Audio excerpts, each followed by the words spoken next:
Hey guys, welcome to the Field of 68 YouTube channel. If you like what you see here, hit that subscribe button and you'll get more college basketball content just like this. UConn Huskies, my UConn Huskies, if you will. I'm going to go first on this one, guys, because I think that the key for UConn, and I actually went a little bit closer to serious on this one than anything else, but the key for UConn is going to be making open shots. I think it's just that simple. Andrew Weatherman, who used to be a Duke graduate assistant, who used to be one of the managers that would sprint on the floor and sprint off the floor every time that there was a timeout. I know you guys know exactly who I'm talking about. Love those guys. He's run the numbers, and UConn generates 15 open or unguarded spot up jump shots per game, which is more than anybody else in college basketball at the high major level. And UConn on those open shots ranks 206 nationally at 1.07 points per shot that they make. You got to be better than that. You got to make those shots when you're open. They need guys like Alex Caravan and Cam Spencer and Solo Ball and even a Steph Castle to be able to make the open looks, to create the space that you need for guys to be able to beat people off the bounce, and for the big fella Donovan Clingan, the Great Wall of Bristol, to be able to be as effective as he is in the paint. The crazy part is that UConn is not shooting all that well from the perimeter with some of these open jump shots, and they're still like a top 5 offense in college basketball at this point in the season. So, Terrence, we'll go to you next on this one. Yep, 45.9, something like that at this point. It is. It's 45.9. Get them a time machine, because I want some of those younger guys to get more comfortable quickly.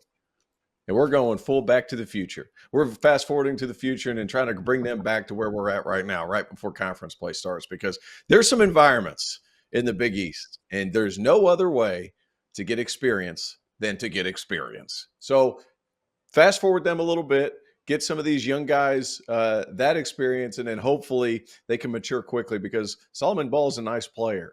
Stephen Castle's a nice player. They have a lot of these pieces that are still young, but the only way to do it is to do it. So get them a time machine, and hopefully they can expedite that learning curve a little bit as far as what expectations are concerned. I realize they're not shooting it as well as you would hope, but I also think, Solomon Ball is taking a lot. He was 12 of 43. I think a lot of that has to do with nerves and kind of knowing when and where to get shots up. That's my biggest concern. It's not really a concern, quite frankly, because I think UConn could end up in Phoenix again in the Final Four. But it's moving forward to take them back here, back to the future.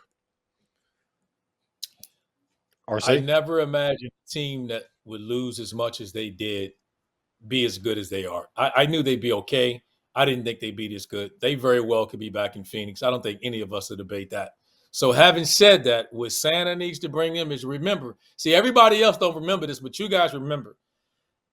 What put them over the hump was Dan Hurley at the Final Four. Andrea came on a 50. Andrea, his wife, came on a field of 68 and told us all his superstitions and everything, and that put them over the hump. So I think if UConn Huskies want to be back-to-back national champions, first team since Florida in 06 and 07 to do so, he needs to have Andrea come back and let us know if he's changed since he's won a championship and all that kind of stuff.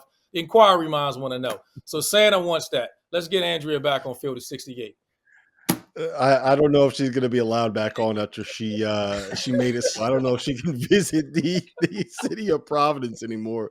Santa wants it. Santa wants Andrea on top dog. Santa's requesting it. Hey, he's superstitious. It happened, and they won the Natty. If they want to win it again, Danny, make it happen. Plus, that crowd, I ain't got to tell you about the crowd. We had a hell of a time with those guys down at the Final Four, so that's another reason to get him back. He can't mess this up, man.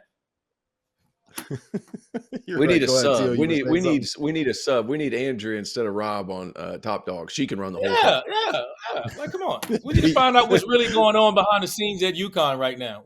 Besides what we don't know. She'll tell us. Yeah, but look, we had her doing a show 2 years ago on the field of 68 called Ball is Wife, and it got reckless on that show. That's all I'll say. Thank you for watching the Field of 68. If you've enjoyed what you've seen here, hit that like button, share this link with your friends, or check out the description for some other places that you can consume Field 68 content.